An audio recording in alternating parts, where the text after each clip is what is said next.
ಮಾಡಿಕೊಳಿಸ್ಲಿಕ್ಕೆ, ಅವರ ಧ್ವನಿಯಾಗಿರಲಿಕ್ಕೆ ಅವರು ಯಾವಾಗಲೂ ಕೂಡ ಪರಿತಪಿಸ್ತಾ ಇರ್ತಕ್ಕಂಥ ಒಬ್ಬ ನಾಯಕ. ಅವರಲ್ಲಿ ಕೆಲವು ಜನ ಬಹಳ ಕೇವಲ ಅಹಿಂದ ವರ್ಗದ ನಾಯಕರು ಅಂತ ಹೇಳ್ತಾರೆ. ನಾನು ಹತ್ತಿರದಿಂದ ಬಲ್ಲೆ, ಸಿದ್ದರಾಮಯ್ಯ ಸಾಹೇಬರು ಯಾವುದೇ ಒಂದು ವರ್ಗಕ್ಕೆ ಸೇರಿದ ನಾಯಕರಲ್ಲ. 6.5 ಕೋಟಿ ಕನ್ನಡಿಗರ ನಾಯಕನಾಗಿ ಎಲ್ಲರ ಆಶಾಭಾವನೆಗಳಿಗೆ ಸ್ಪಂದಿಸೋ ರೀತಿಯಲ್ಲಿ ಕೆಲಸ ಮಾಡ್ತಕ್ಕಂಥ ಧೀಮಂತ ನಾಯಕ ಸಿದ್ದರಾಮಯ್ಯ ಸಾಹೇಬರು. ಅವರು ಕಾಂಗ್ರೆಸ್ಸಿನ ಮುಖ್ಯಮಂತ್ರಿ ಅನ್ನೋದು ಕೂಡ ನಾವು ಇದನ್ನು ಬೆಂಬಲಿಸಿ ಹೇಳ್ತಕ್ಕಂಥ ಮಾತು. ನೋಡಿ, ಒಂದು ವೇಳೆ ಅವರು ದೇವೇಗೌಡರ ಜೊತೆಲೇ ಇದ್ದಿದ್ದರೆ JDS ಇಲ್ಲಿದ್ದ ಮುಖ್ಯಮಂತ್ರಿ ಆಗ್ತಾನೆ ಇರಲಿಲ್ಲ. ಆದರೆ ಕಾಂಗ್ರೆಸ್ ಪಕ್ಷ ಅವರ ಒಂದು ದೂರದೃಷ್ಟಿತನ, ಈ ಇನ್ಫ್ರಾಸ್ಟ್ರಕ್ಚರ್ ಡೆವಲಪ್ಮೆಂಟ್ ಇರ್ಬೋದು, ಮತ್ತು ಮಹಿಳೆಯರ ಸಬಲೀಕರಣ ಇರ್ಬೋದು, ಯುವಕರ ಸಬಲೀಕರಣ ಇರ್ಬೋದು, ನಿರುದ್ಯೋಗ ಸಮಸ್ಯೆಗಳ ಪರಿಹಾರ ಕಂಡುಕೊಳ್ಳೋದಿರ್ಬೋದು, ರೈತರ ವಿಚಾರದಲ್ಲಿ ಇರತಕ್ಕಂಥ ಕಾಳಜಿ ಇರ್ಬೋದು, ಮತ್ತು ಸಾಲ ಮನ್ನಾ ವಿಚಾರದಲ್ಲಿರ್ತಕ್ಕಂಥ ಪರಿಕಲ್ಪನೆ, ಇವನ್ನೆಲ್ಲವೂ ನೋಡಿದಾಗ ಎಲ್ಲೋ ಒಂದು ಕಡೆ ಸೋನಿಯಾ ಗಾಂಧಿ ಅವರು ಸರಿಯಾದ ತೀರ್ಮಾನ ಮಾಡಿ ಅವರ ರಾಜ್ಯದ ಮುಖ್ಯಮಂತ್ರಿಗಳಾಗಿ ಮಾಡ್ತಾರೆ 2013ರಲ್ಲಿ. 13ರಿಂದ 18ರವರೆಗೆ ಸತತವಾಗಿ ಅವ್ರು ಕೊಟ್ಟಂಥ ಕಾರ್ಯಕ್ರಮಗಳು ನೋಡಬೇಕು. ಅಧಿಕಾರ ವಹಿಸ್ಕೊಂಡ ಅರ್ಧ ಗಂಟೆಯಲ್ಲಿ ಬಂದು ಅನ್ನಭಾಗ್ಯ ಯೋಜನೆ ಹೇಳ್ತಾರೆ. ಆ ಪರಿಕಲ್ಪನೆ ಯೋಚನೆ ಮಾಡಿ ನೋಡಿ. ಯಾಕಂದರೆ ಅವರು ಬಹಳ ಕಷ್ಟದಿಂದ ಬಂದಿರತಕ್ಕಂಥವ್ರು, ಒಂದು ಸಣ್ಣ ಕುಗ್ರಾಮದಿಂದ ಬಂದು ಒಬ್ಬ ಮುಖ್ಯಮಂತ್ರಿಯಾಗಿ, ವಕೀಲನಾಗಿ, ಮುಖ್ಯಮಂತ್ರಿಯಾಗಿ ಕೆಲಸ ಮಾಡಿ ಬಡತನವನ್ನು ಅರ್ಥಕೊಂಡಿರ್ತಕ್ಕಂಥವ್ರು. ನಾನು ಸಫರ್ ಮಾಡಿದ್ನ ಯಾರು ಕೂಡ ಬಡವರು ಸಫರ್ ಆಗ್ಬಾರ್ದು, ಒಂದು ಹೊತ್ತಿಗೆ ಊಟ ಅಲ್ದಿರ ಅವರು ಹಸಿವಿನಿಂದ ಮಲಗಬಾರ್ದು ಅನ್ನೋ ಕಾರಣಕ್ಕೋಸ್ಕರ ಅವರು ಅನ್ನಭಾಗ್ಯ ಯೋಜನೆಯನ್ನು ಕೊಡ್ತಾರೆ.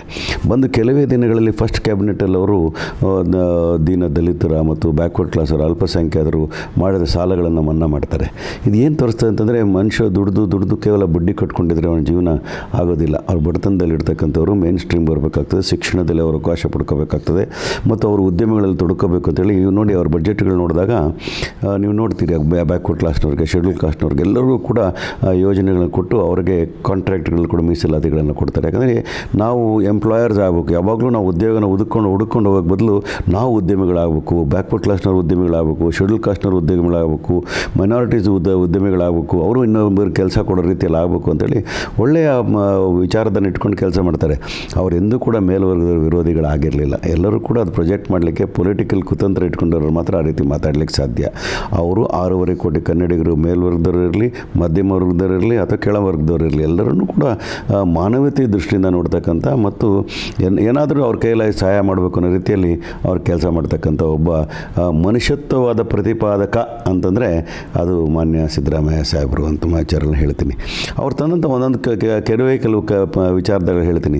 SCP TSP ಕಾರ್ಯಕ್ರಮ ಅಂತಕ್ಕಂಥದ್ದು ಕರ್ನಾಟಕದಲ್ಲಿ ಅದನ್ನು ಅನುಷ್ಠಾನಕ್ಕೆ ತಂದದ್ದು ಮೊದಲೇ ರಾಜ್ಯ ಇದ್ದರೆ ಅದು ಕರ್ನಾಟಕ ರಾಜ್ಯ. ಮೊದಲು ಆಂಧ್ರ ಪ್ರದೇಶದಲ್ಲಿ ಆ ಸಂದರ್ಭ ಮಾಡಿರ್ತಾರೆ. ತದನಂತರ ಕರ್ನಾಟಕದಲ್ಲಿ ಅನುಷ್ಠಾನಗೊಳಿಸಿ ಇವತ್ತಿನ ದಿವಸ ಮೊದಲು ಅದು ತಂದ ಸಂದರ್ಭದಲ್ಲಿ ಕೇವಲ 8,000 ಕೋಟಿ ರೂಪಾಯಿ SC/STಗೆ. ಇವತ್ತು ಅದನ್ನು 42,000 ಕೋಟಿ ರೂಪಾಯಿಗೆ ತೊಗೊಂಡೋಗಿ ಅವರ ಅಭಿವೃದ್ಧಿ ಕೆಲಸಗಳು ಮಾಡಬೇಕು ಅಂತ ಮಾಡ್ತಾರಲ್ಲ, ದಟ್ ಈಸ್ ಕಾಲ್ಡ್ ರಿಫಾರ್ಮ್. ಇಲ್ಲಿ BJP ಅವ್ರಿಗೆ ಏನಾಗಿದೆ ಅಂದರೆ, ಅವ್ರಿಗೆ ಸಹಿಸ್ಕೊಳ್ಳೋಕ್ಕಾಗ್ತಾಯಿಲ್ಲ. ಅವ್ರಿಗೆ ಹಸೂಯೆ, ಜಲಸ್ಸಿ, ಅವರಲ್ಲಿ ಮ್ಯಾಚಿಂಗ್ ಲೀಡ್ರ್ ಇಲ್ಲ ಸಿದ್ದರಾಮಯ್ಯನವ್ರಿಗೆ.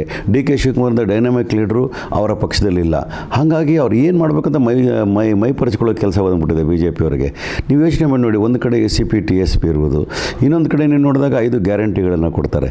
ಅದಕ್ಕೆ ಮೊದಲು ಈ 5 ಗ್ಯಾರಂಟಿಗಳ ಮೊದಲು ಅವರು 2013ರಿಂದ 18 ಮುಖ್ಯಮಂತ್ರಿ ಇರಬೇಕಾದ್ರೆ ಹಲವಾರು ಭಾಗ್ಯಗಳನ್ನು ಕೊಡ್ತಾರೆ. ಭಾಗ್ಯ ರಾಮಯ್ಯನೇ ಅಂತ ಹೇಳ್ತಾರೆ, ಅನ್ನರಾಮಯ್ಯ ಅಂತ ಹೇಳ್ತಾರೆ, ಸಾಲ ಮನ್ನಾ ರಾಮಯ್ಯ ಅಂತ ಹೇಳ್ತಾರೆ. ಇವೆಲ್ಲ ಯಾರಿಗೆ ಮಾಡಿರ್ತಕ್ಕಂಥ ಒಂದು ವರ್ಗದ ಜನಕ್ಕೆ ಮಾಡೋದಲ್ಲ. ಇದನ್ನು ಎಲ್ಲರೂ ಕೊಡ್ತಕ್ಕಂಥ ಬಡವರನ್ನು ಏನಾದರೂ ಮಾಡಿ ಒಂದು ಮುಖ್ಯ ವಾಹಿನಿಗೆ ತರಬೇಕು ಅಂತ ಒಂದು ಅತ್ಯುತ್ತಮ ಕೆಲಸ ಮಾಡ್ತಾ ಇರ್ತಕ್ಕಂಥ ಮುಖ್ಯಮಂತ್ರಿಗಳು. ಹಾಗಾಗಿ ನಾನು ಹೇಳ್ತಾ ಇರ್ತಕ್ಕಂಥದ್ದು, ಅವ್ರು ತಂದಿರ್ತಕ್ಕಂಥ ಪರಿಕಲ್ಪನೆಗಳಲ್ಲಿ ಮತ್ತು ವಿಶೇಷವಾಗಿ ಅನ್ನಭಾಗ್ಯ ಯೋಜನೆ ಇರ್ಬೋದು, ಶಕ್ತಿ ಯೋಜನೆ ಇರ್ಬೋದು. ಶಕ್ತಿ ಯೋಜನೆಯಲ್ಲಿ ಸುಮಾರು 600 ಮಹಿಳೆಯರಿಗಿಂತ ಹೆಚ್ಚು ಆ ಉಪಯೋಗನ ಪಡ್ಕೊಂಡಿರ್ತಕ್ಕಂಥದ್ದು.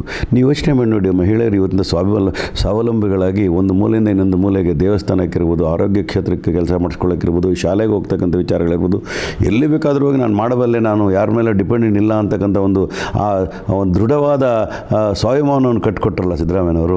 ಅದನ್ನು ನೋ ಮ್ಯಾಚ್ ಫಾರ್ ಸಿದ್ದರಾಮಯ್ಯ ಅನ್ನೋ ಮಾತನ್ನು ಹೇಳಲಿಕ್ಕೆ ಬಯಸ್ತಾ ಇದ್ದೇನೆ.